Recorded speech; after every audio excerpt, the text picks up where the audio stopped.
Good morning students. ನಾವು ಇವತ್ತಿನ ದಿವಸ ಅರ್ಥಶಾಸ್ತ್ರದ ಕೊನೆಯ ಘಟಕ ಸಾರ್ವಜನಿಕ ಹಣಕಾಸು ಮತ್ತು ಆಯವ್ಯಯ ಅನ್ನುವಂಥ ಒಂದು ವಿಚಾರವನ್ನು ನಾವು ಏನಪ್ಪ ಅಂದ್ರೆ ಇವತ್ತಿನ ದಿವಸ ತಿಳ್ಕೊಳ್ಳೋಣ. ಪಬ್ಲಿಕ್ ಫೈನಾನ್ಸ್ ಅಂಡ್ ಬಜೆಟ್ ಅನ್ನುವಂಥ ವಿಷಯದ ಕುರಿತು ನಾವಿತ್ತು ಏನಪ್ಪ ಅಂದ್ರೆ ಚರ್ಚೆ ಮಾಡೋಣ.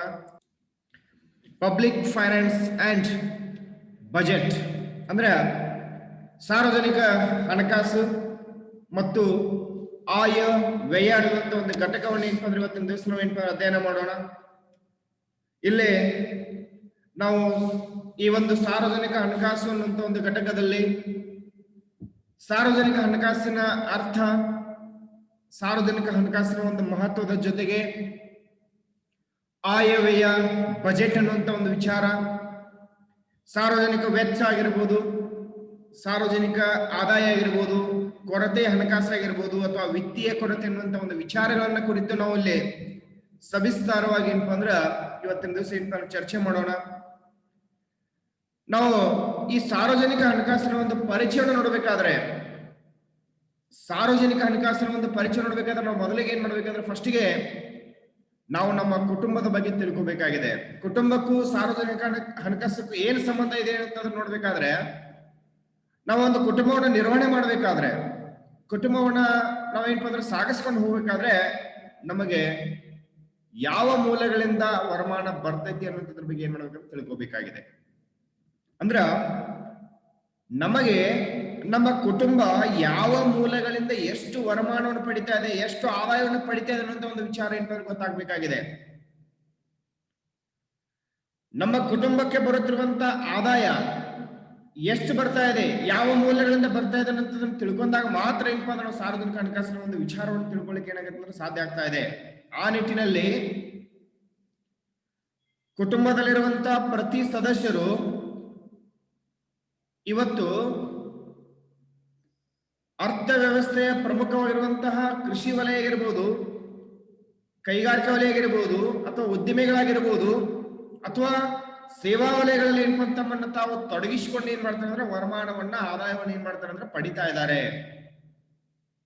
ನೋಡಿ, ನಾವು ಕುಟುಂಬವನ್ನು ನಿರ್ವಹಿಸಬೇಕು, ಕುಟುಂಬವನ್ನು ಸಾಗಿಸ್ಕೊಂಡು ಹೋಗ್ಬೇಕು, ಕುಟುಂಬದಲ್ಲಿ ಬರುತ್ತಿರುವಂತ ಎಲ್ಲಾ ಖರ್ಚು ವೆಚ್ಚಗಳನ್ನು ನಿಭಾಯಿಸಬೇಕು. ಹಾಗಾದ್ರೆ ಕುಟುಂಬದಲ್ಲಿರುವಂತಹ ಖರ್ಚು ವೆಚ್ಚಗಳನ್ನು ನಿಭಾಯಿಸಬೇಕಾದ್ರೆ ನಮ್ಮ ಕುಟುಂಬ ಯಾವ ಮೂಲಗಳಿಂದ ಆದಾಯ ಪಡಿತಾ ಇದೆ, ಎಷ್ಟು ವರಮಾನವನ್ನು ಪಡಿತಾ ಇದೆ ಅಂತ ಒಂದು ವಿಚಾರ ನಾವು ತಿಳ್ಕೊಬೇಕಾಗಿದೆ.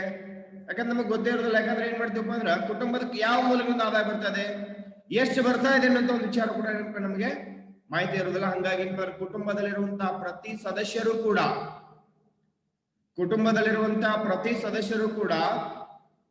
ಅರ್ಥವ್ಯವಸ್ಥೆಯ ಪ್ರಮುಖ ವಲಯಗಳಾಗಿರುವಂತಹ ಕೃಷಿ ವಲಯ, ಉದ್ದಿಮೆ ಅಥವಾ ಕೈಗಾರಿಕಾ ವಲಯ, ಅಥವಾ ಉತ್ಪಾದಕ ವಲಯ, ಅಥವಾ ಸೇವಾ ವಲಯಗಳಲ್ಲಿ ನಾವು ಏನ್ ಮಾಡ್ತೀವಿ ಅಂದ್ರೆ ತೊಡಗಿಸ್ಕೊಂಡು ಏನ್ ಮಾಡ್ತೇವೆ ವರಮಾನವನ್ನು ಪಡಿತಾ ಇದೀವಿ.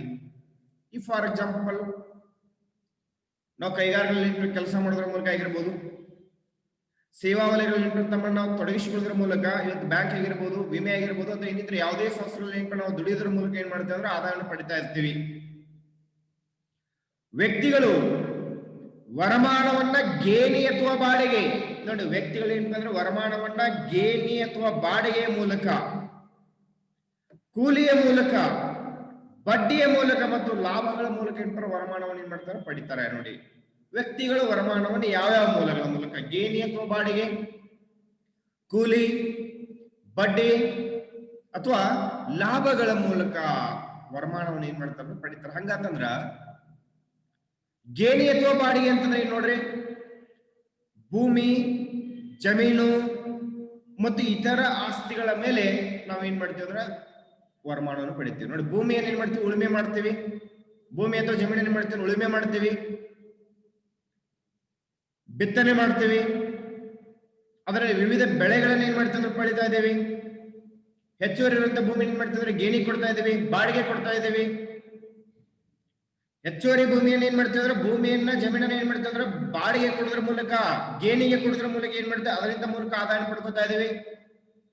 ಉಳಿಮೆ ಮಾಡೋದ್ರ ಮೂಲಕವೂ ಪಡಿತೀವಿ, ಬಾಡಿಗೆ ಕೊಡೋದ್ರ ಮೂಲಕವೂ ಕೂಡ ಏನ್ ಮಾಡ್ತೀವಿ ಆದಾಯ ಪಡಿತೀವಿ. ಸ್ಥಿರ ಆಸ್ತಿಗಳ ಮೇಲೆ ಏನ್ ಮಾಡ್ತೀವಿ ಆದಾಯ ಪಡಿತಾ ಇದೀವಿ. ಆ ಸ್ಥಿರ ಆಸ್ತಿಗಳನ್ನ ಏನ್ ಮಾಡ್ತೀವಿ ಬಾಡಿಗೆ ಕೊಡ್ತಾ ಇದೀವಿ. ಉದಾಹರಣೆ ಹೇಳ್ಬೇಕಂತಂದ್ರೆ ನಗರ ಪ್ರದೇಶಗಳಲ್ಲಿರುವಂತಹ ಅಂಗಡಿಗಳನ್ನ ಏನ್ ಮಾಡ್ತೀವಿ ಬಾಡಿಗೆ ಕೊಡ್ತೀವಿ. ಬಾಡಿಗೆ ಕೊಡೋದ್ರ ಮೂಲಕ ಏನ್ ಬಾಡಿಗೆಯಿಂದ ಬರುವಂತಹ ಆದಾಯದಿಂದ ಏನ್ ಮಾಡ್ತೀವಿ ಒಂದು ವರಮಾನವನ್ನು ಪಡಿತಿದ್ವಿ. ಕೂಲಿ ಅಂತಂದ್ರೆ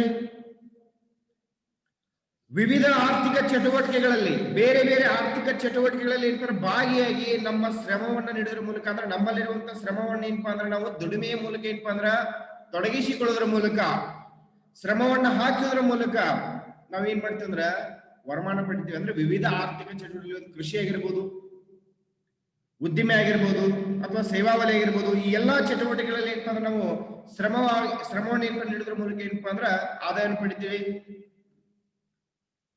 ಬಡ್ಡಿಯ ಮೂಲಕ ವರಮಾನವನ್ನು ಪಡಿತೇವೆ. ಅಂದ್ರೆ ಹಣಕಾಸು ಸಂಸ್ಥೆಗಳಲ್ಲಿ ಹಣವನ್ನ ಹೂಡುವುದರ ಮೂಲಕ ಅಥವಾ ಮತ್ತೊಬ್ಬರಿಗೆ ಏನ್ ಮಾಡ್ತೀವಿ ಅಂದ್ರೆ ಸಾಲವನ್ನಾಗಿ ನೀಡುವುದರ ಮೂಲಕ ಕೂಡ ಏನಪ್ಪಾ ಅಂದ್ರೆ ಸಾಲಕ್ಕೆ ಪ್ರತಿಫಲವಾಗಿ ನಾವೇನು ಸಾಲ ನೀಡಿರ್ತೀವಿ, ಏನು ಹಣವನ್ನು ನೀಡಿರ್ತೀವಿ, ಆ ಹಣಕ್ಕೆ ಪ್ರತಿಫಲವಾಗಿ ಏನ್ ಮಾಡ್ತೀವಿ ಹಣಕಾಸು ಸಂಸ್ಥೆಗಳು ಏನ್ ಮಾಡ್ತಾವೆ ಅಂದ್ರೆ ಬಡ್ಡಿ ನೀಡ್ತಾವ. ಅಥವಾ ನಾವು ಯಾರಿಗಾದ್ರೂ ಸಾಲ ಕೊಟ್ರೆ ಸಾಲಕ್ಕೆ ಪ್ರತಿಫಲವಾಗಿ ಏನ್ ಮಾಡ್ತಾರೆ ಅಂದ್ರೆ ಬಡ್ಡಿ ಕೊಡ್ತಾ ಇದ್ದಾನೆ. ಸೊ ಅವುಗಳ ಮೂಲಕ ಕೂಡ ಏನ್ ಮಾಡ್ತೀವಿ ಅಂದ್ರೆ ನಾವು ಹಣವನ್ನ ಅಥವಾ ವರಮಾನವನ್ನು ಪಡಿತೀವಿ. ಲಾಭಗಳ ಮೂಲಕ ಯಾವುದೇ ಒಂದು ಉತ್ಪಾದಕ ಚಟುವಟಿಕೆಯಲ್ಲಿ ಹಣವನ್ನ ತೊಡಗಿಸುವುದರ ಮೂಲಕ, ಯಾವುದೇ ಒಂದು ಉತ್ಪಾದಕ ಚಟುವಟಿಕೆಯಲ್ಲಿ ಯಾವುದೇ ಒಂದು ಏನಪ್ಪಾ ಅಂದ್ರೆ ಒಂದು ಕೈಗಾರಿಕೆ ಸ್ಥಾಪನೆ ಮಾಡೋದ್ರ ಮೂಲಕ ಆಗಿರ್ಬೋದು, ಅಥವಾ ಯಾವ್ದಾದ್ರು ಒಂದು ಏನಪ್ಪಾ ಅಂತಂದ್ರೆ ನಾವು ವಸ್ತುಗಳನ್ನ ನಾವೇನ್ ಮಾಡ್ತೇವೆ ಉತ್ಪಾದನೆ ಮಾಡ್ಬೇಕಾದ್ರೆ ಏನ್ ಮಾಡ್ತೇವೆ ಅಂದ್ರೆ ಹಣವನ್ನು ತೊಡಗಿಸ್ತೀವಿ. ಹಣವನ್ನು ತೊಡಗಿಸೋದ್ರ ಮೂಲಕ ಕೂಡ ಏನಪ್ಪಾ ಅಂದ್ರ ನಾವು ವರಮಾನವನ್ನು ಏನ್ ಮಾಡ್ತೇವೆ ಅಂದ್ರೆ ಪಡಿತಾ ಇದೀವಿ. ಅಂದ್ರೆ ಕುಟುಂಬದ ಪ್ರತಿ ಸದಸ್ಯರು ಕೃಷಿ ಉದ್ದಿಮೆಗಳಲ್ಲಿ ಅಥವಾ ಸೇವಾ ವಲಯಗಳಲ್ಲಿ ತಮ್ಮನ್ನು ತಾವು ತೊಡಗಿಸಿಕೊಂಡು ವರಮಾನವನ್ನು ಪಡಿತಾರೆ. ವ್ಯಕ್ತಿಗಳು ಗೇಣಿ ಅಥವಾ ಬಾಡಿಗೆ, ಅಂದ್ರೆ ಗೇಣಿ ಅಥವಾ ಬಾಡಿಗೆ ಅಂದ್ರೆ ಏನಪ್ಪಾ ಅಂದ್ರೆ ಭೂಮಿ, ಜಮೀನು ಅಥವಾ ಇತರ ಸ್ಥಿರ ಆಸ್ತಿಗಳ ಮೇಲೆ, ಕೂಲಿ ಅಂತಂದ್ರೆ ವಿವಿಧ ಆರ್ಥಿಕ ಚಟುವಟಿಕೆಗಳಲ್ಲಿ ಭಾಗಿಯಾಗಿ ತಮ್ಮ ಶ್ರಮವನ್ನು ನೀಡುವುದರ ಮೂಲಕ, ಬಡ್ಡಿ ಅಂತಂದ್ರೆ ಹಣಕಾಸು ಸಂಸ್ಥೆಗಳಲ್ಲಿ ಹಣವನ್ನ ಹೂಡುವುದರ ಮೂಲಕ ಅಥವಾ ಇನ್ನೊಬ್ಬರಿಗೆ ಸಾಲವಾಗಿ ನೀಡುವುದರ ಮೂಲಕ ಏನ್ ಮಾಡ್ತಿದ್ರ ವರಮಾನ ಪಡಿತೀವಿ. ಮತ್ತು ಲಾಭಗಳ ಮೂಲಕ ಅಂದ್ರೆ ಯಾವುದೇ ಒಂದು ಉತ್ಪಾದಕ ಚಟುವಟಿಕೆಯಲ್ಲಿ ಹಣವನ್ನ ತೊಡಗಿಸುವುದರ ಮೂಲಕ ಏನ್ ವರಮಾನವನ್ನು ಏನ್ ಮಾಡ್ತೀವಿ ಅಂದ್ರೆ ಪಡಿತಾ ಇದೀವಿ. ನಾವು ಏನ ಈ ರೀತಿಯಾಗಿ ಪಡಿತೀವಲ್ಲ, ನಾವು ಗೇಣಿ ಅಥವಾ ಬಾಡಿಗೆ ಮೂಲಕ ಆಗಿರ್ಬೋದು, ಕೂಲಿಯ ಮೂಲಕ ಆಗಿರ್ಬೋದು, ಬಡ್ಡಿಯ ಮೂಲಕ ಆಗಿರ್ಬೋದು, ಅಥವಾ ಲಾಭಗಳ ಮೂಲಕ ಏನ ವರಮಾನವನ್ನು ಪಡಿತೀವಲ್ಲ, ಈ ರೀತಿಯಾಗಿ ಪಡೆಯಲಾಗುವಂತ ವರಮಾನವನ್ನ ನಾವು ಅನುಭೋಗ ಅಥವಾ ಮತ್ತು ಆರ್ಥಿಕ ಉದ್ದೇಶಗಳಿಗೆ ಏನ್ ಮಾಡ್ತಾರೆ ವೆಚ್ಚ ಮಾಡ್ತಾ ಇದೀವಿ. ನಾವು ದುಡಿಯುವಂತ ಉದ್ದೇಶ ಏನಂತ ನಮ್ಮ ಕುಟುಂಬವನ್ನು ಸಾಗಾಟ ಮಾಡುವಂತ ಉದ್ದೇಶಕ್ಕಾಗಿ, ನಮ್ಮ ಕುಟುಂಬವನ್ನೇ ನಿರ್ವಹಿಸುವಂತ ಉದ್ದೇಶಕ್ಕಾಗಿ ಏನ್ ಮಾಡ್ತೀವಿ ದುಡಿತಾ ಇದೀವಿ. ವರಮಾನವನ್ನು ಏನ್ ಮಾಡ್ತೀವಿ ಪಡಿತೀವಿ. ಈ ರೀತಿಯಾಗಿ ಪಡೆದಿರುವಂತ ವರಮಾನವನ್ನ ಅನುಭೋಗ ನೋಡಿ, ಈ ರೀತಿಯಾಗಿ ಪಡೆದಿರುವಂತ ವರಮಾನವನ್ನ ಅನುಭೋಗ ಮತ್ತು ಅಭಿವೃದ್ಧಿಯ ಉದ್ದೇಶಗಳಿಗಾಗಿ ವೆಚ್ಚ ಮಾಡಲಾಗ್ತಾ ಇದೆ. ನಮಗೇನು ಬಂದಿರ್ತದಲ್ಲ ಆದಾಯ, ಲಾಭಗಳ ಮೂಲಕ ಆಗಿರ್ಬೋದು, ಬಡ್ಡಿಗಳ ಮೂಲಕ ಆಗಿರ್ಬೋದು, ಕೂಲಿಗಳ ಮೂಲಕ ಆಗಿರ್ಬೋದು, ಅಥವಾ ಗೇಣಿ ಅಥವಾ ಬಾಡಿಗೆ ಮೂಲಕ ಆಗಿರ್ಬೋದು, ಈ ರೀತಿಯಾಗಿ ಬಂದಿರುವಂತಹ ಆದಾಯವನ್ನ ವರಮಾನವನ್ನ ನಾವು ಏನ್ ಮಾಡ್ತೀವಿ ಅಂದ್ರ ಅನುಭೋಗಿಸುವುದಕ್ಕಾಗಿ ಅಥವಾ ಅಭಿವೃದ್ಧಿಯ ಉದ್ದೇಶಗಳಿಗಾಗಿ ಏನ್ ಮಾಡ್ತೀವಿ ಅಂದ್ರೆ ವೆಚ್ಚ ಮಾಡ್ತಾ ಇದೀವಿ. ವ್ಯಕ್ತಿ ಅಥವಾ ಕುಟುಂಬ ತನ್ನ ವರಮಾನ ಮತ್ತು ವೆಚ್ಚವನ್ನ ಸಮರ್ಪಕವಾಗಿ, ವ್ಯಕ್ತಿ ಅಥವಾ ಕುಟುಂಬ ತನಗೆ ಬಂದಿರುವಂತ ವರಮಾನವನ್ನ ಮತ್ತು ವೆಚ್ಚವನ್ನ ಸಮರ್ಪಕವಾಗಿ ನಿರ್ವಹಿಸುವುದರ ಮೂಲಕ ಅಭಿವೃದ್ಧಿಯನ್ನು ಸಾಧಿಸುವುದು ಕೂಡ ಒಂದು ಕಲೆ ಅಂತ ಗುರುತಿಸ್ತಾ ಇದೀವಿ. ಸೊ ಆ ಮೂಲಕ ಅಂದ್ರೆ ಒಬ್ಬ ವ್ಯಕ್ತಿ ಅಥವಾ ಒಂದು ಕುಟುಂಬ ತನಗೆ ಬಂದಿರುವಂತ ವರಮಾನವನ್ನ ಹಾಗೂ ಕುಟುಂಬಕ್ಕೆ ತಾಗುವಂತ ವೆಚ್ಚವನ್ನ ಸಮರ್ಪಕವಾಗಿ ನಿರ್ವಹಿಸುವ ಮೂಲಕ ಏನು ಅಭಿವೃದ್ಧಿಯನ್ನು ಸಾಧಿಸ್ತಾರಲ್ಲ, ಅದು ಕೂಡ ಒಂದು ಏನಪ್ಪಾ ಅಂದ್ರೆ ಕಲೆ ಅಂತ ಏನ್ ಮಾಡ್ತೀವಿ ಗುರುತಿಸ್ತೀವಿ. ವರಮಾನಕ್ಕಿಂತ ವೆಚ್ಚ ಹೆಚ್ಚಾದರೆ ನೋಡಿ, ಕುಟುಂಬಕ್ಕೆ ಬರುತ್ತಿರುವಂತ ವರಮಾನಕ್ಕಿಂತ ವೆಚ್ಚ ಹೆಚ್ಚಾದಾಗ ಆ ವೆಚ್ಚವನ್ನ ಸರಿದೂಗಿಸುವಂತ ಉದ್ದೇಶಕ್ಕಾಗಿ ನಾವು ಏನ್ ಮಾಡ್ಬೇಕಾಗ್ತದಪ್ಪ ಅಂದ್ರೆ ಸಾಲವನ್ನು ಮಾಡ್ಬೇಕಾಗ್ತದೆ. ಫಾರ್ ಎಕ್ಸಾಂಪಲ್, ಒಂದು ಕುಟುಂಬಕ್ಕೆ ಏನ್ಪರ ಒಂದು ತಿಂಗಳಿಗೆ ಏನ್ಪರ 10,000 ರೂಪಾಯಿ ಆದಾಯ ಬರ್ತದೆ. ಆ 10,000ಕ್ಕಿಂತ ಹೆಚ್ಚು ಖರ್ಚನ್ನು ಮಾಡಿದರೆ ಬರುವಂತ ಆದಾಯ ಎಷ್ಟಿದೆ? 10,000 ಇದೆ. ವೆಚ್ಚ ಎಷ್ಟಾಗಿದೆ? 12,000 ಇದೆ. ಹಾಗಾದ್ರೆ ಆ ಮೇಲಿನ 2,000 ರೂಪಾಯಿಗಳನ್ನು ಸರಿದೂಗಿಸ್ಬೇಕಾದ್ರೆ ಏನ್ ಮಾಡ್ಬೇಕಾಗತ್ತೆ? ಸಾಲವನ್ನು ಮಾಡ್ಬೇಕಾಗ್ತದ. ಹಂಗಾಗಿ ಏನಪ್ಪಾ ಅಂದ್ರ ವರಮಾನಕ್ಕಿಂತ ವೆಚ್ಚ ಅಧಿಕವಾದಾಗ ನಾವೇನ್ ಮಾಡ್ಬೇಕಾಗತ್ತೆ? ಸಾಲವನ್ನು ಮಾಡ್ಬೇಕಾಗ್ತತಿ. ಹಂಗಾಗಿ ವ್ಯಕ್ತಿ ಅಥವಾ ಕುಟುಂಬದ ವರಮಾನ, ವೆಚ್ಚ ಮತ್ತು ಸಾಲದ ನಿರ್ವಹಣೆಯ ಬಗ್ಗೆ ತಿಳಿಸಿಕೊಡುವುದನ್ನ ಏನಂತ ಕರೀತಾರೆ ಅಂದ್ರೆ ವೈಯಕ್ತಿಕ ಹಣಕಾಸು ಅಂತ ಕರೀತಾರೆ ನೋಡಿ.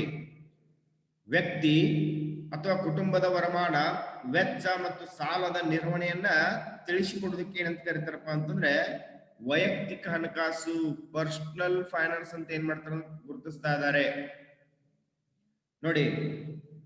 ವ್ಯಕ್ತಿ ಅಥವಾ ಅದ್ರ ವ್ಯಕ್ತಿಗೆ ಬರುವಂತ ಆದಾಯ ಇರ್ಬೋದು ಅಥವಾ ಕುಟುಂಬಕ್ಕೆ ಬರುವಂತ ಆದಾಯ ಇರ್ಬೋದು, ಅಲ್ಲಿ ಆಗುತ್ತಿರುವಂತ ವೆಚ್ಚ ಮತ್ತು ಸಾಲದ ನಿರ್ವಹಣೆಯ ಬಗ್ಗೆ ತಿಳಿಸಿಕೊಡುವಂತ ಒಂದು ವಿಧಾನಕ್ಕೆ ನಾವು ಏನಂತ ಕರಿತೀವಪ್ಪ ಅಂದ್ರೆ ವೈಯಕ್ತಿಕ ಹಣಕಾಸು ಅಂತ ಕರಿತಾ ಇದೀವಿ. ಹಂಗೇನೆ ಸರ್ಕಾರವು ಕೂಡ ತನ್ನದೇ ಆಗಿರುವಂತ ಒಂದು ಹಣಕಾಸನ್ನು ನಿರ್ವಹಿಸುತ್ತೆ. ಅದಕ್ಕೆ ಏನಂತ ಕರೀತಾರಪ್ಪ ಅಂದ್ರೆ ಸಾರ್ವಜನಿಕ ಹಣಕಾಸು ಅಂತ ಕರೀತಾರ ನೋಡಿ. ವ್ಯಕ್ತಿ ಅಥವಾ ಕುಟುಂಬದ ವರಮಾನ, ವೆಚ್ಚ ಮತ್ತು ಸಾಲದ ನಿರ್ವಹಣೆ ಬಗ್ಗೆ ತಿಳಿಸಿಕೊಡೋದಕ್ಕೆ ಏನಂತ ಕರೆದ್ರು? ವೈಯಕ್ತಿಕ ಹಣಕಾಸು ಅಂತ ಕರೆದ್ರು. ಹಾಗೇನೆ ಸರ್ಕಾರವು ಕೂಡ ತನ್ನದೇ ಆಗಿರುವಂತ ಒಂದು ಹಣಕಾಸನ್ನು ನಿರ್ವಹಿಸ್ತದಲ್ಲ, ಅದಕ್ಕೆ ಏನಂತ ಕರೆದ್ರಪ್ಪ ಅಂದ್ರೆ ಸಾರ್ವಜನಿಕ ಹಣಕಾಸು ಅಂತ ಕರೆದ್ರು. ಹಂಗಾಗಿ ಏನಪ್ಪಾ ಅಂದ್ರೆ ಈ ಅಧ್ಯಾಯದೊಳಗೆ ಏನ್ ಮಾಡ್ತಿದ್ರೆ ಸರ್ಕಾರ ತನ್ನ ಹಣಕಾಸನ್ನು ಹೇಗೆ ನಿರ್ವಹಿಸ್ತೈತೆ ಅನ್ನೋದರ ಬಗ್ಗೆನೆ ತಿಳ್ಕೊಳ್ಳೋದು ಏನಪ್ಪ ಅಂದ್ರೆ ಸಾರ್ವಜನಿಕ ಹಣಕಾಸು ಅಂತ ಏನ್ ಮಾಡ್ತೀವಿ? ಗುರುತಿಸ್ತಾ ಇದೀವಿ. ನಿಮ್ಗೆ ಗೊತ್ತಾಯ್ತಲ್ಲ, ನಮ್ಮ ಕುಟುಂಬಕ್ಕೆ ಯಾವ ಮೂಲಗಳಿಂದ ಆದಾಯ ಬರ್ತದೆ, ಎಷ್ಟು ಬರುತ್ತೆ ಅಂತ ಏನ್ ಮಾಡ್ತೀವಿ? ತಿಳ್ಕೊಂತೀವಿ. ಅಂದ್ರೆ ಪ್ರತಿ ಕುಟುಂಬದ ಸದಸ್ಯರು ಕೃಷಿ, ಉದ್ದಿಮೆ, ಸೇವೆಗಳಲ್ಲಿ ತಮ್ಮನ್ನು ತೊಡಗಿಸಿಕೊಂಡು ಏನ್ ಮಾಡ್ತಾರೆ ಅಂದ್ರೆ ವರಮಾನವನ್ನು ಪಡಿತಾರ. ವ್ಯಕ್ತಿಗಳು ವರಮಾನವನ್ನ ಗೇಣಿ ಅಥವಾ ಬಾಡಿಗೆ, ಅಂದ್ರೆ ಭೂಮಿಯನ್ನಾಗಿರ್ಬೋದು, ಜಮೀನನ್ನಾಗಿರ್ಬೋದು, ಇತರ ಸ್ಥಿರ ಆಸ್ತಿಗಳ ಮೇಲೆ ಏನ್ ಮಾಡ್ತಾರೆ ಅಂದ್ರೆ ಗೇಣಿ ಅಥವಾ ಬಾಡಿಗೆ ನೀಡಿ, ಕೂಲಿ ಅಂತಂದ್ರೆ ವಿವಿಧ ಆರ್ಥಿಕ ಚಟುವಟಿಕೆಗಳಲ್ಲಿ ಭಾಗಿಯಾಗಿ ತಮ್ಮ ಶ್ರಮವನ್ನು ನೀಡೋದ್ರ ಮೂಲಕ, ಬಡ್ಡಿ ಅಂದ್ರೆ ಹಣಕಾಸು ಸಂಸ್ಥೆಗಳಲ್ಲಿ ಹಣವನ್ನ ಹೂಡೋದ್ರ ಮೂಲಕ ಆಗಿರ್ಬೋದು, ಅಥವಾ ಇನ್ನೊಬ್ಬರಿಗೆ ಸಾಲವನ್ನಾಗಿ ನೀಡೋದ್ರ ಮೂಲಕ ಆಗಿರ್ಬೋದು, ಮತ್ತು ಲಾಭಗಳ ಮೂಲಕ ಅಂದ್ರೆ ಒಂದು ಉತ್ಪಾದಕ ಚಟುವಟಿಕೆಯಲ್ಲಿ ಹಣವನ್ನ ಹೂಡಿಕೆ ಮಾಡೋದ್ರಿಂದ ಅಥವಾ ತೊಡಗಿಸೋದ್ರ ಮೂಲಕ ಏನಪ್ಪಾ ಅಂದ್ರೆ ವರಮಾನವನ್ನು ಪಡಿತಾ ಇದ್ದಾರೆ. ನಾವು ಈ ರೀತಿಯಾಗಿ ಪಡೆದಿರುವಂತ ವರಮಾನವನ್ನ ಅನುಭೋಗ ಮತ್ತು ಅಭಿವೃದ್ಧಿ ವೆಚ್ಚಗಳಿಗೆ ಏನ್ ಮಾಡ್ತಾರೆ? ಅಭಿವೃದ್ಧಿ ವೆಚ್ಚದ ಉದ್ದೇಶಗಳಿಗೆ ಏನ್ ಮಾಡ್ತಾರೆ? ವೆಚ್ಚ ಮಾಡ್ತಾ ಇದೀವಿ. ಅಂದ್ರೆ ನಮಗೇನ ಈ ಗೇಣಿ ಆಗಿರ್ಬೋದು, ಬಾಡಿಗೆ ಆಗಿರ್ಬೋದು, ಕೂಲಿ ಆಗಿರ್ಬೋದು, ಬಡ್ಡಿ ಆಗಿರ್ಬೋದು, ಅಥವಾ ಲಾಭಗಳ ಮೂಲಕ ಏನ ವರಮಾನ ಬರ್ತಾ ಇದಲ್ಲ, ಆ ವರಮಾನ ನಾವು ಏನ್ ಮಾಡ್ತೇವೆ? ಅನುಭೋಗ ಮತ್ತು ಅಭಿವೃದ್ಧಿ ಉದ್ದೇಶಗಳಿಗೆ ಏನ್ ಮಾಡ್ತಾರೆ? ವೆಚ್ಚ ಮಾಡ್ತಾ ಇದೀವಿ. ಜೊತೆಗೆ ವ್ಯಕ್ತಿ ಅಥವಾ ಕುಟುಂಬ ತನ್ನ ವರಮಾನ ಮತ್ತು ವೆಚ್ಚವನ್ನ ಸಮರ್ಪಕವಾಗಿ ನಿರ್ವಹಿಸೋದ್ರ ಮೂಲಕ ಏನಪ್ಪಾ ಅಂದ್ರ ಏನ್ ಅಭಿವೃದ್ಧಿಯನ್ನು ಸಾಧಿಸ್ತಲ್ಲ, ಅದು ಕೂಡ ಒಂದು ಏನಪ್ಪಾ ಅಂದ್ರೆ ಕಲೆ ಅಂತ ಏನ್ ಮಾಡ್ತೀವಿ? ಗುರುತಿಸ್ತಾ ಇದೀವಿ. ಹಂಗಾಗಿ ವರಮಾನಕ್ಕಿಂತ ವೆಚ್ಚ ಅಧಿಕವಾದಾಗ ಏನಾಗ್ತದಪ್ಪ ಅಂದ್ರೆ ಸಾಲವನ್ನ ಮಾಡ್ಬೇಕಾಗ್ತತಿ. ಹಂಗಾಗಿ ಒಬ್ಬ ವ್ಯಕ್ತಿ ಆಗಿರ್ಬೋದು, ಒಂದು ಕುಟುಂಬ ಆಗಿರ್ಬೋದು, ಅದರ ವರಮಾನ ಆಗಿರ್ಬೋದು, ವೆಚ್ಚ ಮತ್ತು ಸಾಲದ ನಿರ್ವಹಣೆ ಬಗ್ಗೆ ಏನ ತಿಳಿಸಿಕೊಡ್ತದಲ್ಲ, ಅದಕ್ಕೆ ಏನಂತ ಕರೆದ್ರಪ್ಪ ಅಂದ್ರೆ ವೈಯಕ್ತಿಕ ಹಣಕಾಸು ಅಂತ ಏನ್ ಮಾಡ್ತಾರೆ ಅಂದ್ರೆ ಗುರುತಿಸ್ತಾ ಇದೀವಿ. ಹಂಗೇನೆ ಸರ್ಕಾರವು ಕೂಡ ಏನ್ ತನ್ನದೇ ಆಗಿರುವಂತ ಒಂದು ಹಣಕಾಸನ್ನು ಏನ್ ಮಾಡುತ್ತೆ? ನಿರ್ವಹಿಸುತ್ತೆ. ಅದಕ್ಕೆ ಏನಂತ ಕರೆದ್ರು? ಸಾರ್ವಜನಿಕ ಹಣಕಾಸು ಅಂತ ಏನ್ ಮಾಡ್ತೀವಿ? ಗುರುತಿಸ್ತೀವಿ. ಹಂಗಂತಂದ್ರೆ ಈ ಒಂದು ಘಟಕದಲ್ಲಿ, ಈ ಒಂದು ಅಧ್ಯಾಯದಲ್ಲಿ ಸರ್ಕಾರ ತನ್ನ ಹಣಕಾಸನ್ನು ಹೇಗೆ ನಿರ್ವಹಿಸುತ್ತೆ ಅನ್ನೋದ್ರ ಬಗ್ಗೆ ಏನ್ ಮಾಡೋಣ ನೋಡೋಣ. ಹಂಗಂತಂದ್ರ ಸಾರ್ವಜನಿಕ ಹಣಕಾಸಿನ ಅರ್ಥ ಮತ್ತು ಮಹತ್ವ. ಎಸ್, ಸಾರ್ವಜನಿಕ ಹಣಕಾಸಿನ ಅರ್ಥ ಮತ್ತು ಮಹತ್ವ ನೋಡೋಣ ಹೆಂಗಿದೆ ಅಂತಂದ್ರೆ, ಸರ್ಕಾರದ ವರಮಾನ, ವೆಚ್ಚ ಮತ್ತು ಸಾಲಗಳ ನಿರ್ವಹಣೆಯನ್ನ ಕುರಿತು ಅಧ್ಯಯನ ಮಾಡುವುದು ಏನಪ್ಪಾ ಅಂದ್ರ ಸಾರ್ವಜನಿಕ ಹಣಕಾಸು. ಒಂದ ಅಂಕದ ಒಂದು ಪ್ರಶ್ನೆ ಬರ್ಬೋದಿಲ್ಲ, ಏನಂದ್ರೆ ಸಾರ್ವಜನಿಕ ಹಣಕಾಸಿನ ಅರ್ಥವನ್ನು ಬರೆಯಿರಿ ಅಂತಂದ್ರಾಗ, ಸರ್ಕಾರದ ವರಮಾನ ಮತ್ತು ವೆಚ್ಚ ಹಾಗೂ ಸಾಲಗಳ ನಿರ್ವಹಣೆಯನ್ನ ಕುರಿತು ಅಧ್ಯಯನ ಮಾಡುವುದೇ ಸಾರ್ವಜನಿಕ ಹಣಕಾಸು ಅಂತ ಏನ್ ಮಾಡ್ತೀವಿ?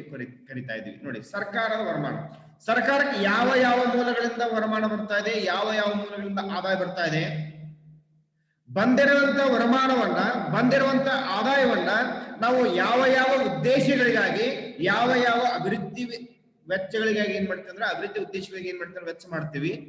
ಹಾಗೂ ಕೊರತೆ ಇರುವಂತ ಹಣಕಾಸನ್ನ ಯಾವ ರೀತಿಯಾಗಿ ನಿರ್ವಹಿಸ್ತಾ ಇದೆಯಲ್ಲ ಅದನ್ನ ಕುರಿತು ಅಧ್ಯಯನ ಮಾಡೋದಕ್ಕೆ ಏನಂತ ಕರೀತಾರಪ್ಪ ಅಂದ್ರೆ ಸಾರ್ವಜನಿಕ ಹಣಕಾಸು ಅಂತ ಕರಿತಾ ಇದೀವಿ.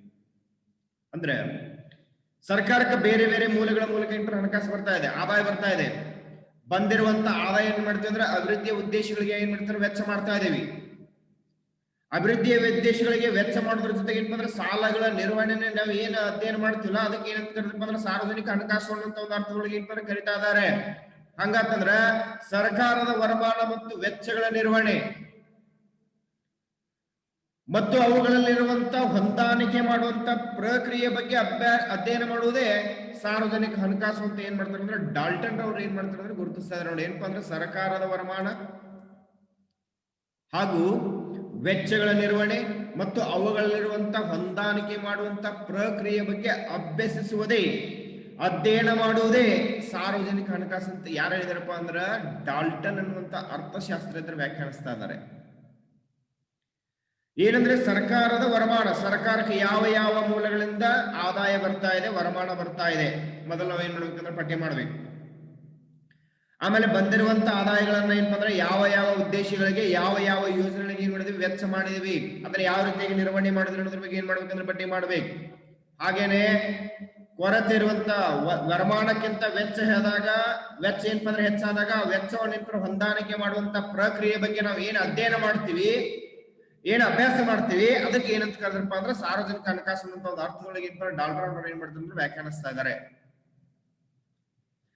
ಸಾರ್ವಜನಿಕ ಹಣಕಾಸು ಸರ್ಕಾರದ ವರಮಾನ, ವೆಚ್ಚ ಮತ್ತು ಸಾಲ ನಿರ್ವಹಣೆಯ ಸಮಗ್ರ ಚಿತ್ರಣವನ್ನು ಏನ್ ಮಾಡ್ತೈತೆ ಕೊಡ್ತಾ ಇದೆ ನೋಡಿ.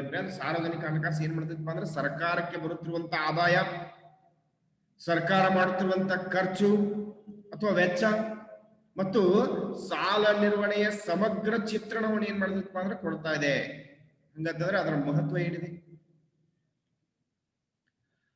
ಆರ್ಥಿಕ ಅಭಿವೃದ್ಧಿ ಮತ್ತು ಆರ್ಥಿಕ ಸ್ಥಿರತೆಯನ್ನ ಸಾಧಿಸುವಂತ ಉದ್ದೇಶದಿಂದ ನೋಡಿ, ಆರ್ಥಿಕ ಅಭಿವೃದ್ಧಿ ಮತ್ತು ಆರ್ಥಿಕ ಸ್ಥಿರತೆಯನ್ನ ಸಾಧಿಸುವ ಉದ್ದೇಶದಿಂದ ಸರ್ಕಾರ ತನ್ನ ವರಮಾನ, ವೆಚ್ಚ, ಸಾಲಕ್ಕೆ ಸಂಬಂಧಿಸಿದಂತೆ ಕಾಲಕ್ಕೆ ಅನುಸರಿಸುವಂತ ನೀತಿಗೆ ಕೋಶೀಯ ನೀತಿ ಅಥವಾ ವಿತ್ತೀಯ ನೀತಿ ಅಥವಾ ಆರ್ಥಿಕ ನೀತಿ ಅಂತ ಏನ್ ಮಾಡ್ತೀವಿ ಅಂತ ಕರಿತಾ ಇದ್ದೇವೆ ನೋಡಿ. ಏನಪ್ಪಾ ಅಂದ್ರೆ ಆರ್ಥಿಕ ಅಭಿವೃದ್ಧಿ ಮತ್ತು ಆರ್ಥಿಕ ಸ್ಥಿರತೆಯನ್ನ ಕಾಪಾಡುವಂತ ಉದ್ದೇಶಕ್ಕಾಗಿ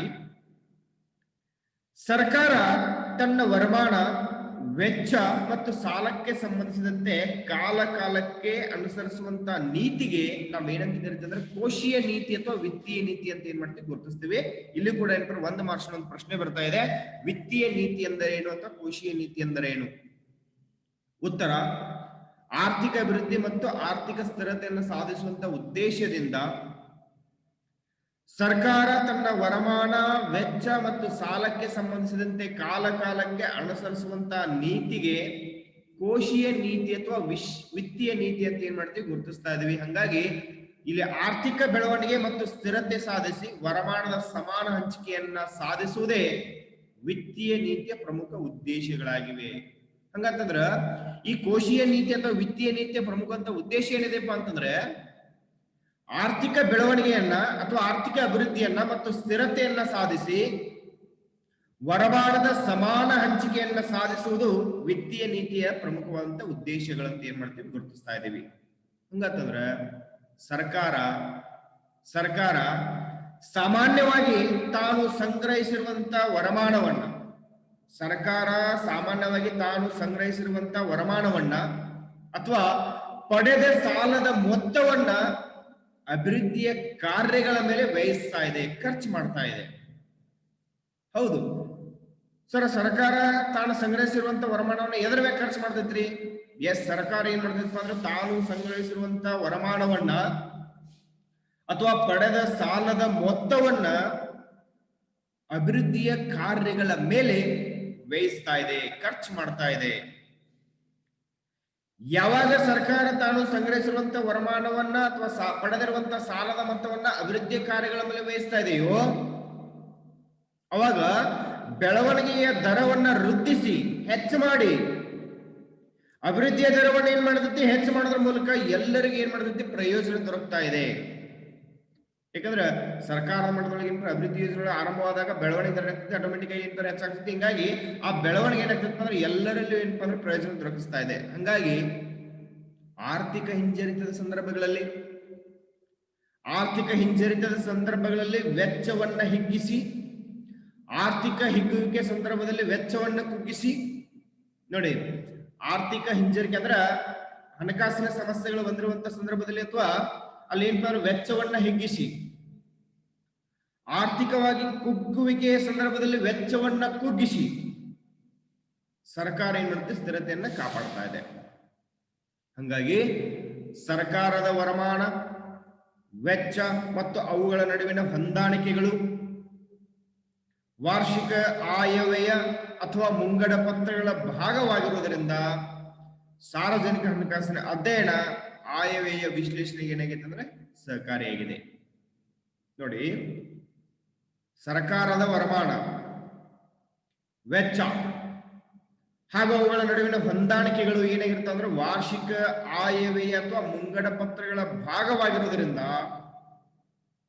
ಸಾರ್ವಜನಿಕ ಹಣಕಾಸಿನ ಅಧ್ಯಯನವು ಕೂಡ ಏನಪ್ಪ ಅಂದ್ರೆ ಆಯವ್ಯಯ ವಿಶ್ಲೇಷಣೆಗೆ ಏನಾಗೈತೆ ಅಂದ್ರೆ ಸಹಕಾರಿಯಾಗಿದೆ. ಇವೆಲ್ಲವೂ ಕೂಡ ಏನಪ್ಪ ಅಂದ್ರೆ ಸಾರ್ವಜನಿಕ ಹಣಕಾಸಿನ ಒಂದು ಮಹತ್ವ. ನೋಡಿ ಏನಂದ್ರೆ, ಆರ್ಥಿಕ ಅಭಿವೃದ್ಧಿ ಮತ್ತು ಸ್ಥಿರತೆಯನ್ನು ಸಾಧಿಸುವಂತ ಉದ್ದೇಶದಿಂದ ಸರ್ಕಾರ ತನ್ನ ವರಮಾನ, ವೆಚ್ಚ ಮತ್ತು ಸಾಲಕ್ಕೆ ಸಂಬಂಧಿಸಿದಂತೆ ಕಾಲ ಕಾಲಕ್ಕೆ ಅನುಸರಿಸುವಂತ ನೀತಿಗೆ ಏನಂತ ಕರೆದ್ರು? ಕೋಶೀಯ ನೀತಿ ಅಥವಾ ವಿತ್ತೀಯ ನೀತಿ ಅಂತ ಕರೆದ್ರು. ಆರ್ಥಿಕ ಬೆಳವಣಿಗೆ ಮತ್ತು ಸ್ಥಿರತೆಯನ್ನು ಸಾಧಿಸಿ ವರಮಾನದ ಸಮಾನ ಹಂಚಿಕೆಯನ್ನು ಸಾಧಿಸುವುದೇನಂದ್ರೆ ವಿತ್ತೀಯ ನೀತಿ ಅಂತ ಪ್ರಮುಖ ಉದ್ದೇಶಗಳಾಗಿವೆ.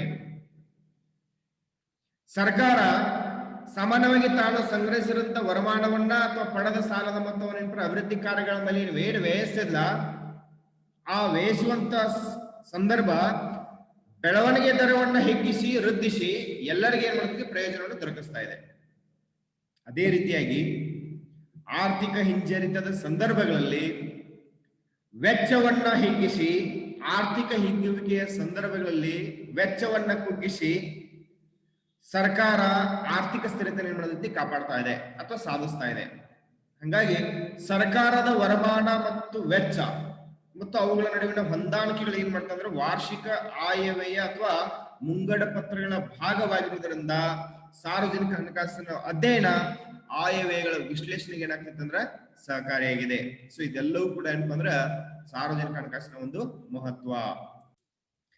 ಎರಡನೇದಾಗಿ ಆಯವ್ಯಯ ಅಥವಾ ಮುಂಗಡ ಪತ್ರ ಅನ್ನುವಂತ ಒಂದು ಘಟಕ ನೋಡೋಣ. ಆಯವ್ಯಯ ಅಂದ್ರೆ ಏನು ಅಥವಾ ಮುಂಗಡ ಪತ್ರ ಅಂದ್ರೆ ಏನು ಅಂತ ಒಂದು ವಿಚಾರವನ್ನು ಈಗ ತಿಳ್ಕೊಳ್ಳೋಣ. ಸರ್ಕಾರ ಪ್ರತಿ ವರ್ಷ ನೋಡಿ, ಸರ್ಕಾರ ಏನಂತಂದ್ರೆ ಪ್ರತಿ ವರ್ಷ ತನ್ನ ಆಯವ್ಯಯವನ್ನ ಅಥವಾ ಮುಂಗಡ ಪತ್ರವನ್ನು ಏನ್ ಮಾಡುತ್ತೆ? ತಯಾರು ಮಾಡ್ತಾ ಇದೆ. ನೋಡಿ, ಸರ್ಕಾರ ಏನಂತ ಪ್ರತಿ ವರ್ಷ ತನ್ನ ಆಯವ್ಯಯ ಅಥವಾ ಮುಂಗಡ ಪತ್ರವನ್ನು ಏನ್ ಮಾಡುತ್ತೆ ಅಂದ್ರೆ ತಯಾರು ಮಾಡ್ತಾ ಇದೆ. ಸೊ ಭಾರತದಲ್ಲಿ ಹಣಕಾಸು ವರ್ಷ ಏಪ್ರಿಲ್ 1ರಿಂದ ಪ್ರಾರಂಭವಾಗಿ ಮಾರ್ಚ್ 31ರವರೆಗೆ ಏನಾಗ್ತೈತಿ? ಮುಕ್ತಾಯವಾಗ್ತದೆ. ನೋಡಿ, ಭಾರತ ದೇಶದಲ್ಲಿ ಹಣಕಾಸು ವರ್ಷ ಆರಂಭವಾಗುವುದು ಯಾವಾಗ ಅಂತಂದ್ರ ಏಪ್ರಿಲ್ 1ರಿಂದ ಮಾರ್ಚ್ 31ರವರೆಗೆ ಏನಾಗ್ತೈತಪ್ಪ ಅಂದ್ರ ಮುಕ್ತಾಯವಾಗ್ತಾ ಇದೆ. ಸೊ ಭಾರತದಲ್ಲಿ ಈ ಹಣಕಾಸು ವರ್ಷ ಯಾವಾಗ ಆರಂಭ ಆಗ್ತದೆ ಅದ್ರ ಬಗ್ಗೆ ಏನ್ ಮಾಡಿದ್ರಿ ತಿಳ್ಕೊಂಡ್ರಿ? ಏನಂತಂದ್ರೆ ಪ್ರತಿ ವರ್ಷ ಸರ್ಕಾರ ಏನ್ ಮಾಡ್ತೈತಿ? ತನ್ನ ಆಯವ್ಯಯವನ್ನು ಏನ್ ಮಾಡ್ತೈತಿ ಅಂದ್ರೆ ತಯಾರು ಮಾಡ್ತೈತಿ.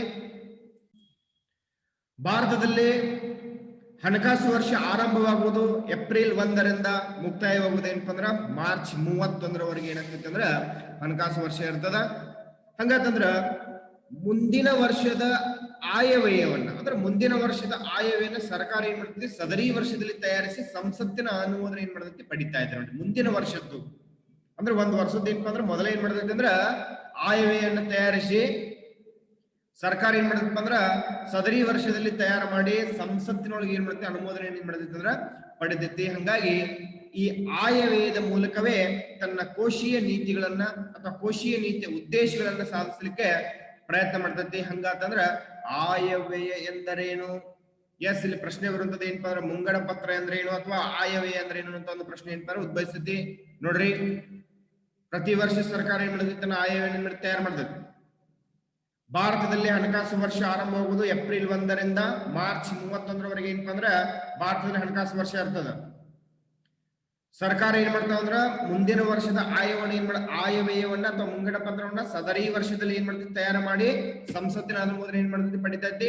ಹಂಗಾಗಿ ಈ ಆಯವ್ಯಯದ ಮೂಲಕವೇ ತನ್ನ ಕೋಶೀಯ ಉದ್ದೇಶಗಳನ್ನ ಸಾಧಿಸಲಿಕ್ಕೆ ಸರ್ಕಾರ ಏನ್ ಮಾಡ್ತೈತಿ? ಪ್ರಯತ್ನ ಮಾಡತೈತಿ. ಹಂಗಂತಂದ್ರ ಆಯವ್ಯಯ ಎಂದರೇನು ಅಂತ ಒಂದು ಪ್ರಶ್ನೆ ಏನ್ ಇಲ್ಲಿ ಉದ್ಭವಿಸ್ತದೆ. ಹಂಗಂತಂದ್ರ ಆಯವ್ಯಯ ಅಂದ್ರೆ ಏನು? ನೋಡ್ರಿ, ಸರ್ಕಾರದ ಒಂದು ವರ್ಷದ ವರಮಾನ ಮತ್ತು ವೆಚ್ಚಗಳನ್ನ ಕುರಿತು ತಯಾರಿಸಿರುವಂತ ಅಂದಾಜು ಪಟ್ಟಿಯನ್ನ ಆಯವ್ಯಯ ಪತ್ರ ಅಥವಾ ಮುಂಗಡ ಪತ್ರ ಅಂತ ಏನ್ ಮಾಡ್ತಾರೆ ಅಂದ್ರೆ ಕರೀತಾ ಇದಾರೆ. ನೋಡಿ, ಸರ್ಕಾರದ ಒಂದು ವರ್ಷದ ವರಮಾನ ಮತ್ತು ವೆಚ್ಚಗಳನ್ನ ಕುರಿತು ತಯಾರಿಸಿದ ಅಂದಾಜು ಪಟ್ಟಿಯನ್ನ ಆಯವ್ಯಯ ಪತ್ರ ಅಥವಾ ಮುಂಗಡ ಪತ್ರ ಅಂತ ಏನ್ ಮಾಡ್ತಾರೆ ಅಂದ್ರೆ ಕರಿತಾ ಇದ್ದಾರೆ. ನೋಡ್ರಿ ಏನಪ್ಪಾ ಅಂದ್ರೆ ಸರ್ಕಾರದ ಒಂದು ವರ್ಷದ ವರಮಾನ ಮತ್ತು ವೆಚ್ಚಗಳನ್ನ ಕುರಿತು ತಯಾರಿಸಿರುವಂತ ಒಂದು ಅಂದಾಜು ಪಟ್ಟಿಯನ್ನ ನಾವೇನಂತ ಕರಿತೀವಿ, ಆಯವ್ಯಯ ಅಂತ ಏನ್ ಮಾಡ್ತೀವಿ ಅಂದ್ರೆ ಅಥವಾ ಮುಂಗಡ ಪತ್ರ ಅಂತ ಏನ್ ಮಾಡ್ತೀವಿ ಕರಿತೀವಿ. ಇದು ಸರ್ಕಾರದ ವೆಚ್ಚವನ್ನ ಮತ್ತು ವರಮಾನವನ್ನ ತಿಳಿಸುವಂತ ದಾಖಲೆಯಾಗಿದೆ. ಎಸ್, ಯಾವುದು? ಆಯವ್ಯಯ. ಸರ್ಕಾರದ ವರಮಾನವನ್ನ ಮತ್ತು ವೆಚ್ಚವನ್ನ ತಿಳಿಸುವಂತ ದಾಖಲೆ ಯಾವ್ದಪ್ಪ ಅಂತಂದ್ರೆ ಆಯವ್ಯಯ. ಅಂದ್ರೆ ಸರ್ಕಾರ ಈ ವರ್ಷ ಎಷ್ಟು ಖರ್ಚು ಮಾಡ್ತು, ಎಷ್ಟು ವರಮಾನ ಬಂತು, ಎಷ್ಟು ಉಳಿತು ಅನ್ನೋದ್ರ ಬಗ್ಗೆ ಏನ್ ಮಾಡುತ್ತೆ ಅಂದ್ರೆ ತಿಳಿಸುವಂತ ಒಂದು ದಾಖಲೆಗೆ ಏನಪ್ಪಾ ಅಂದ್ರ ಒಂದು ಆಯವ್ಯಯ ಅಂತ ಏನ್ ಮಾಡ್ತೀವಿ ಗುರುತಿಸ್ತೀವಿ. ಕೇಂದ್ರ ಮತ್ತು ರಾಜ್ಯ ಸರ್ಕಾರಗಳು ಏನ್ ಮಾಡ್ತಾರೆ, ಪ್ರತ್ಯೇಕವಾಗಿರುವಂತಹ ಆಯವ್ಯಯ ಪಟ್ಟಿ ಏನ್ ಮಾಡ್ತಾರೆ ತಯಾರು ಮಾಡ್ತಾವ. ಕೇಂದ್ರ ಮತ್ತು ರಾಜ್ಯ ಸರ್ಕಾರಗಳು ಏನ್ ಮಾಡ್ತಾವ, ತಮ್ಮದೇ ಆಗಿರುವಂತಹ ಒಂದು ಪ್ರತ್ಯೇಕವಾಗಿರುವಂತಹ ಆಯವ್ಯಯ ಪಟ್ಟಿ ಏನ್ ಮಾಡ್ತಾರೆ ತಯಾರು ಮಾಡ್ತಾವ. ಭಾರತದಲ್ಲಿ ಸಾಮಾನ್ಯವಾಗಿ ಹಣಕಾಸು ಸಚಿವರು ಪ್ರತಿ ವರ್ಷ ಫೆಬ್ರವರಿ ಅಥವಾ ಮಾರ್ಚ್ ತಿಂಗಳ ಅಧಿವೇಶನದೊಳಗ ಲೋಕಸಭೆಯೊಳಗೆ ಏನ್ ಮಾಡ್ತಾರೆ ಆಯವ್ಯಯ ಪಟ್ಟಿ ಏನ್ ಮಾಡ್ತಾರೆ ಮಂಡಿಸ್ತಾರೆ. ನೋಡಿ, ಭಾರತದಲ್ಲಿ ಸಾಮಾನ್ಯವಾಗಿ ಹಣಕಾಸು ಸಚಿವರೇ ಪ್ರತಿ ವರ್ಷ ಫೆಬ್ರವರಿ ಅಥವಾ ಮಾರ್ಚ್ ತಿಂಗಳಲ್ಲಿ ನಡೆಯುವಂತ ಅಧಿವೇಶನದಲ್ಲಿ ಲೋಕಸಭೆಯೊಳಗೆ ಏನ್ ಮಾಡ್ತಾರೆ ಕೇಂದ್ರ ಆಯವ್ಯಯವನ್ನು ಏನ್ ಮಾಡ್ತಾರೆ ಅಂದ್ರೆ ಮಂಡಿಸ್ತಾ ಇದ್ದಾರೆ. ಲೋಕಸಭೆಯಲ್ಲಿ ಆಯವ್ಯಯವನ್ನ ಮಂಡಿಸಿದ ನಂತರದಲ್ಲಿ ಲೋಕಸಭೆ ಮತ್ತು ರಾಜ್ಯಸಭೆಗಳ ಎರಡರಲ್ಲೂ ಕೂಡ ಈ ಬಜೆಟ್ ಪತ್ರದ ಮೇಲೆ ಅಥವಾ ಆಯವ್ಯಯದ ಮೇಲೆ ಸುದೀರ್ಘ ಚರ್ಚೆ ನಡೆದು ಮಾರ್ಚ್ 31 ಒಳಗಾಗಿ ಎರಡೂ ಸದನಗಳ ಅನುಮೋದನೆ ಪಡೆಯಬೇಕಾಗ್ತದ. ನೋಡಿ ಏನಾಗ್ತದಪ್ಪ ಅಂದ್ರೆ ಭಾರತದಲ್ಲಿ ಸಾಮಾನ್ಯವಾಗಿ ಹಣಕಾಸು ಸಚಿವರೇ ಪ್ರತಿ ವರ್ಷ ಫೆಬ್ರವರಿ ಅಥವಾ ಮಾರ್ಚ್ ತಿಂಗಳಲ್ಲಿ ನಡೆಯುವಂತ ಅಧಿವೇಶನದಲ್ಲಿ ಲೋಕಸಭೆಯಲ್ಲಿ ಕೇಂದ್ರದ ಆಯವ್ಯಯ ಪಟ್ಟಿಯನ್ನು ಮಂಡಿಸ್ತಾರ. ಅಲ್ಲಿ ಮಂಡಿಸಿದ ನಂತರ ಲೋಕಸಭೆ ಮತ್ತು ರಾಜ್ಯಸಭೆ ಎರಡರಲ್ಲೂ ಕೂಡ ಏನಂತಾರ ಆಯವ್ಯಯ ಪತ್ರದ ಮೇಲೆ ಸುದೀರ್ಘ ಚರ್ಚೆ ನಡೆದು ಮಾರ್ಚ್ 31 ಒಳಗಾಗಿ ಎರಡೂ ಸದನಗಳ ಅನುಮೋದನೆ ಏನ್ ಮಾಡ್ಬೇಕಂದ್ರೆ ಪಡಿಬೇಕಾಗ್ತದ. ಹಂಗಂತಂದ್ರ ಆಯವ್ಯಯ ಪತ್ರದಲ್ಲಿ ಎಷ್ಟು ವಿಧಗಳಿವೆ? ಆಯವ್ಯಯ ಪತ್ರದಲ್ಲಿ 3 ವಿಧಗಳಿವೆ. ಎಸ್, ಒಂದು ಸರ್ಕಾರದ ವರಮಾನ ಅದರ ವೆಚ್ಚಕ್ಕಿಂತ ಹೆಚ್ಚಾಗಿದ್ದರೆ ಅದನ್ನ ಉಳಿತಾಯದ ಆಯವ್ಯಯ ಅಂತ ಏನ್ ಮಾಡ್ತಾರೆ ಅಂದ್ರೆ ಕರೀತಾರೆ. ನೋಡಿ, ಒಂದೇದೇನಪ್ಪಾ ಅಂದ್ರೆ ಉಳಿತಾಯದ ಆಯವ್ಯಯ. ಉಳಿತಾಯದ ಆಯವ್ಯಯ ಅಂತಂದ್ರೆ ಸರ್ಕಾರದ ವರಮಾನ ವೆಚ್ಚಕ್ಕಿಂತ ಹೆಚ್ಚಾಗಿದ್ದರೆ ಅದನ್ನ ಉಳಿತಾಯ ಆಯವ್ಯಯ ಅಂತ ಕರೀತಾರೆ. ನೋಡಿ, ಸರ್ಕಾರದ ವರಮಾನ ಈಗ ಫಾರ್ ಎಕ್ಸಾಂಪಲ್ ಏನಪ್ಪಾ ಅಂದ್ರ ಸರ್ಕಾರಕ್ಕೆ ಏನಪ್ಪಾ ಅಂದ್ರೆ ಈ ಒಂದು ವರ್ಷಕ್ಕೆ ಏನಪ್ಪಾ ಅಂದ್ರೆ ಒಂದು 10,000 ಕೋಟಿ ರೂಪಾಯಿ ಏನಪ್ಪಾ ಅಂದ್ರ ವರಮಾನ ಬಂದೈತಿ.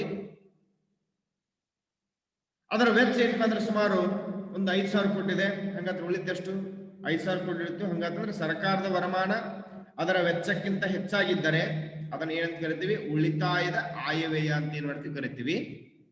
ಎರಡೇದು ವರಮಾನಕ್ಕಿಂತ ವೆಚ್ಚ ಹೆಚ್ಚಾಗಿದ್ದರೆ ಅದನ್ನ ಏನಂತ ಕರಿತೀವಿ, ಕೊರತೆಯ ಆಯವ್ಯಯ ಅಂತ ಕರಿತಾ ಇದ್ದೀವಿ.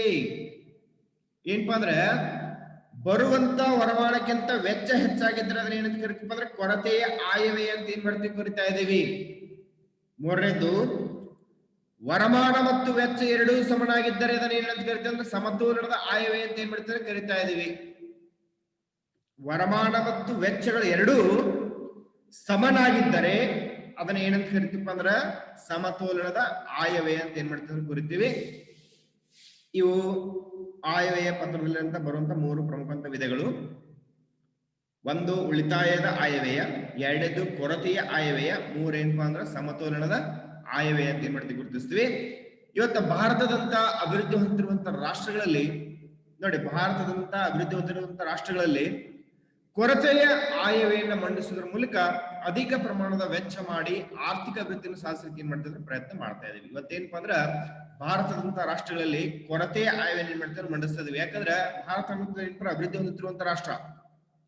ಸೊ ಇಂಥ ಒಂದು ಅಭಿವೃದ್ಧಿ ಹೊಂದುತ್ತಿರುವಂತಹ ರಾಷ್ಟ್ರಗಳಲ್ಲಿ ಸರ್ಕಾರಗಳು ಏನ್ ಮಾಡ್ತಾ ಅಂದ್ರೆ ಕೊರತೆಯ ಆಯವ್ಯಯನ್ನ ಮಂಡಿಸುವುದರ ಮೂಲಕ ಏನ್ರ ಅಧಿಕ ಪ್ರಮಾಣದ ವೆಚ್ಚ ಮಾಡಿ ಆರ್ಥಿಕ ಅಭಿವೃದ್ಧಿ ಏನ್ ಮಾಡ್ತಾರೆ ಸಾಧಿಸಲಿಕ್ಕೆ ಪ್ರಯತ್ನ ಮಾಡ್ತಾರೆ. ಯಾಕಂದ್ರೆ ಇಲ್ಲಿ ಆರ್ಥಿಕ ಅಭಿವೃದ್ಧಿಯನ್ನು ಸಾಧಿಸಬೇಕಾದ್ರೆ ನಾವು ಏನ್ ಮಾಡ್ತೀವಿ, ಅಧಿಕವಾಗಿರುವಂತಹ ಒಂದು ವೆಚ್ಚವನ್ನು ಮಾಡ್ಲೇಬೇಕಾಗ್ತದೆ. ಸೊ ಹಂಗಾಗಿ ಏನಪ್ಪ ಅಂದ್ರೆ ಅಧಿಕ ಪ್ರಮಾಣದ ವೆಚ್ಚವನ್ನು ಮಾಡಿ ಆರ್ಥಿಕ ಅಭಿವೃದ್ಧಿಯನ್ನು ಸಾಧಿಸಲಿಕ್ಕೆ ಏನ್ ಮಾಡ್ತೀವಿ ಅಂದ್ರೆ ಪ್ರಯತ್ನ ಮಾಡ್ತೀವಿ. ಸೊ ಇದೇನಪ್ಪ ಅಂದ್ರೆ ಬಜೆಟ್ ಅನ್ನು ಕುರಿತಿರುವಂತ ಮಾಹಿತಿ. ಅಂದ್ರೆ ಬಜೆಟ್ ನೊಳಗ ಎಷ್ಟು ವಿಧಗಳದಾವ?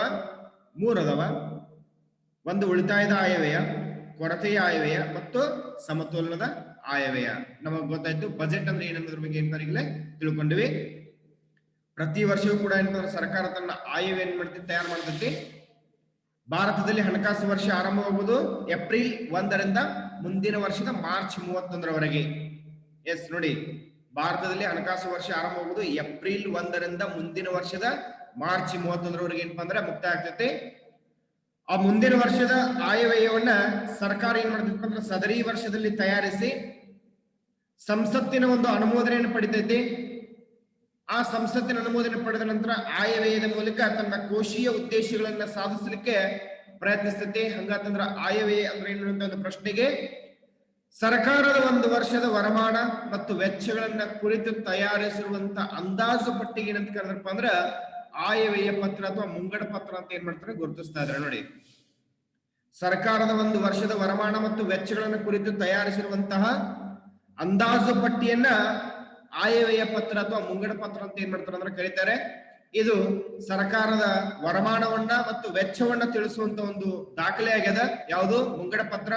ಹಂಗಾಗಿ ಕೇಂದ್ರ ಮತ್ತು ರಾಜ್ಯ ಸರ್ಕಾರಗಳು ಏನ್ ಮಾಡ್ತಾರೆ ಅಂದ್ರೆ ತಮ್ಮದೇ ಆಗಿರುವಂತ ಒಂದು ಪ್ರತ್ಯೇಕವಾಗಿರುವಂತ ಆಯವ್ಯಯಗಳನ್ನ ಏನ್ ಮಾಡ್ತಾ ಅಂದ್ರೆ ತಯಾರು ಮಾಡ್ತಾವ. ಸೊ ಭಾರತ ದೇಶದಲ್ಲಿ ಸಾಮಾನ್ಯವಾಗಿ ಹಣಕಾಸು ಸಚಿವರು ಏನ್ ಮಾಡ್ತಾರಪ್ಪ ಅಂದ್ರೆ ಪ್ರತಿ ವರ್ಷ ಫೆಬ್ರವರಿ ಅಥವಾ ಮಾರ್ಚ್ ತಿಂಗಳ ಅಧಿವೇಶನದಲ್ಲಿ ಲೋಕಸಭೆಯಲ್ಲಿ ಏನ್ ಮಾಡ್ತಾರೆ ಅಂದ್ರೆ ಕೇಂದ್ರ ಆಯವ್ಯಯ ಪಟ್ಟಿ ಏನ್ ಮಾಡ್ತಾರೆ ಅಂದ್ರ ಮಂಡಿಸ್ತಾರೆ. ಲೋಕಸಭೆ ಮತ್ತು ರಾಜ್ಯಸಭೆಗಳ ಎರಡರಲ್ಲಿಯೂ ಕೂಡ ಈ ಒಂದು ಆಯವ್ಯಯ ಪತ್ರದ ಮೇಲೆ ಸುದೀರ್ಘವಾಗಿರುವಂತಹ ಒಂದು ಚರ್ಚೆ ನಡೆದು ಮಾರ್ಚ್ 31ರ ಒಳಗಾಗಿ ಎರಡೂ ಸದನಗಳ ಅನುಮೋದನೆ ಏನ್ ಮಾಡ್ತಾರೆ ಅಂದ್ರ ಪಡಿತಾರೆ. ಈ ಆಯವ್ಯಯ ಪತ್ರದೊಳಗ 3 ವಿಧಗಳದಾವ. ಒಂದನೇದ್ದು ಉಳಿತಾಯದ ಆಯವ್ಯಯ. ಉಳಿತಾಯದ ಆಯವ್ಯಯ ಅಂತಂದ್ರೆ ಸರ್ಕಾರದ ವರಮಾನ ಅದರ ವೆಚ್ಚಕ್ಕಿಂತ ಹೆಚ್ಚಾಗಿದ್ರೆ ಅದನ್ನ ಏನಂತ ಕರೀತಾರಪ್ಪ ಅಂದ್ರೆ ಉಳಿತಾಯದ ಆಯವ್ಯಯ ಅಂತ ಕರೀತಾರೆ. ಕೊರತೆಯ ಆಯವ್ಯಯ ಅಂತಂದ್ರೆ ವರಮಾನಕ್ಕಿಂತ ವೆಚ್ಚ ಹೆಚ್ಚಾಗಿದ್ದರೆ ಅದನ್ನ ಏನಂತ ಕರೀತಾರೆ ಅಂದ್ರೆ ಕೊರತೆಯ ಆಯವ್ಯಯ ಅಂತ ಕರೀತಾರೆ.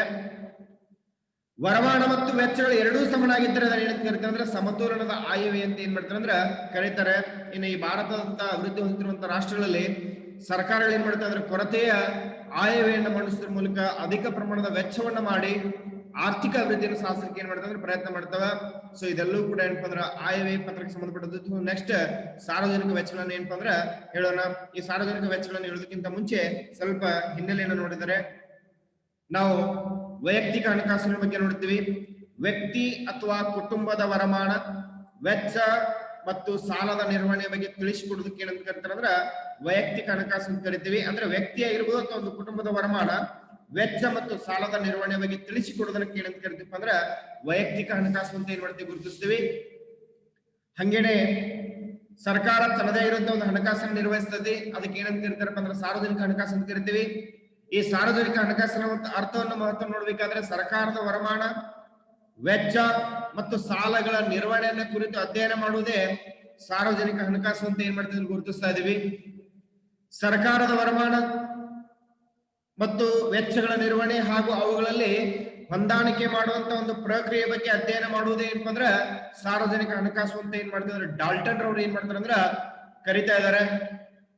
ಸಾರ್ವಜನಿಕ ಹಣಕಾಸು ಸರ್ಕಾರದ ವರಮಾನ, ವೆಚ್ಚ ಮತ್ತು ಸಾಲಗಳ ನಿರ್ವಹಣೆಯ ಒಂದು ಸಮಗ್ರ ಚಿತ್ರಣವನ್ನು ಏನ್ ಮಾಡ್ತೈತೆ ಅಂದ್ರ ನೀಡ್ತಾ ಇದೆ. ಅದರ ಮಹತ್ವ ನೋಡ್ಬೇಕಾದ್ರ ಆರ್ಥಿಕ ಅಭಿವೃದ್ಧಿ ಮತ್ತು ಆರ್ಥಿಕ ಸ್ಥಿರತೆಯನ್ನು ಸಾಧಿಸುವಂತ ಉದ್ದೇಶದಿಂದ ಸರ್ಕಾರ ತನ್ನ ವರಮಾನ, ವೆಚ್ಚ ಮತ್ತು ಸಾಲಕ್ಕೆ ಸಂಬಂಧಿಸಿರುವಂತ ಕಾಲಕ್ಕೆ ಅನುಸರಿಸುವಂತ ನೀತಿಗೆ ಏನಂತ ಕರೆದ್ರು ಅಂದ್ರ ಕೋಶೀಯ ನೀತಿ ಅಥವಾ ವಿತ್ತೀಯ ನೀತಿ ಅಂತ ಏನ್ ಮಾಡಿದ್ರು ಗುರುತಿಸಿದ್ರು. ಆರ್ಥಿಕ ಬೆಳವಣಿಗೆ ಮತ್ತು ಸ್ಥಿರತೆಯನ್ನು ಸಾಧಿಸಿ ವರಮಾನದ ಸಮಾನ ಹಂಚಿಕೆಯನ್ನು ಸಾಧಿಸುವುದೇ ವಿತ್ತೀಯ ನೀತಿಯ ಪ್ರಮುಖವಾದಂತಹ ಉದ್ದೇಶಗಳಂತ ಏನ್ ಮಾಡ್ತೀವಿ ಗುರುತಿಸ್ತೀವಿ. ಹಂಗಾಗಿ ವಿಶೇಷವಾಗಿ ಈ ಸರ್ಕಾರ ಸಂಗ್ರಹಿಸಿರುವಂತ ವರಮಾನವನ್ನ ಅಥವಾ ಪಡೆದ ಸಾಲದ ಮೊತ್ತವನ್ನು ಏನ್ ಮಾಡ್ತಂದ್ರೆ ಅಭಿವೃದ್ಧಿ ಕಾರ್ಯಗಳ ಮೇಲೆ ಏನ್ ಮಾಡ್ತಿದ್ರೆ ವ್ಯಯಿಸ್ತಾ ಇದೆ, ಖರ್ಚು ಮಾಡ್ತಾ ಇದೆ. ಹಂಗಾಗಿ ಇದು ಬೆಳವಣಿಗೆ ದರನ್ನು ವೃದ್ಧಿಸಿ ಎಲ್ಲರಿಗೂ ಪ್ರಯೋಜನ ಏನ್ ಮಾಡ್ತೈತಿ. ಹಂಗಾಗಿ ಆರ್ಥಿಕ ಹಿಂಜರಿತದ ಸಂದರ್ಭಗಳಲ್ಲಿ ವೆಚ್ಚವನ್ನು ಹೆಚ್ಚಿಸಿ, ಆರ್ಥಿಕ ಹಿಗ್ಗುವಿಕೆಯ ಸಂದರ್ಭಗಳಲ್ಲಿ ವೆಚ್ಚವನ್ನು ಕುಗ್ಗಿಸಿ ಸರ್ಕಾರ ತನ್ನ ಆರ್ಥಿಕ ಸ್ಥಿರತೆ ಏನ್ ಮಾಡುತ್ತೆ ಅಂದ್ರ ಸಾಧಿಸ್ತಾ ಇದೆ. ಸರ್ಕಾರದ ವರಮಾನ, ವೆಚ್ಚ ಮತ್ತು ಅವುಗಳ ನಡುವಿನ ಹೊಂದಾಣಿಕೆಗಳು ವಾರ್ಷಿಕ ಆಯವ್ಯಯ ಮತ್ತು ಮುಂಗಡ ಪತ್ರಗಳ ಭಾಗವಾಗಿರೋದ್ರಿಂದ ಇವೇನಪ್ಪ ಅಂದ್ರೆ ಸಾರ್ವಜನಿಕ ಹಣಕಾಸಿನ ಅಧ್ಯಯನ ಆಯವ್ಯಯಗಳ ವಿಶ್ಲೇಷಣೆಗೆ ಏನಾಗ್ತಿತ್ತು ಅಂದ್ರ ಸಹಕಾರಿಯಾಗಿದೆ. ಎರಡನೇದಾಗಿ ಆಯವ್ಯಯ ಅಥವಾ ಮುಂಗಡ ಪತ್ರ, ಇದರ ನಂತರ ಏನಪ್ಪ ಅಂದ್ರೆ ಈಗಾಗಲೇ ನೋಡಿದೀವಿ. ಸೊ ಇವೆಲ್ಲವೂ ಕೂಡ ಏನಪ್ಪಾ ಅಂತಂದ್ರೆ ಸಾರ್ವಜನಿಕ ಹಣಕಾಸಿನ ಒಂದು ಘಟಕದೊಳಗೆ ಬರುವಂತ ಪ್ರಮುಖ ಘಟಕಗಳು. ಸೊ ನೆಕ್ಸ್ಟ್ ನಾವು ನೋಡುವಂತ ವಿಚಾರ ಯಾವ್ದಾದ್ರೆ ಸಾರ್ವಜನಿಕ ವೆಚ್ಚಗಳನ್ನ ಮುಂದಿನ ಓದೊಳಗೆ ನೋಡೋಣ.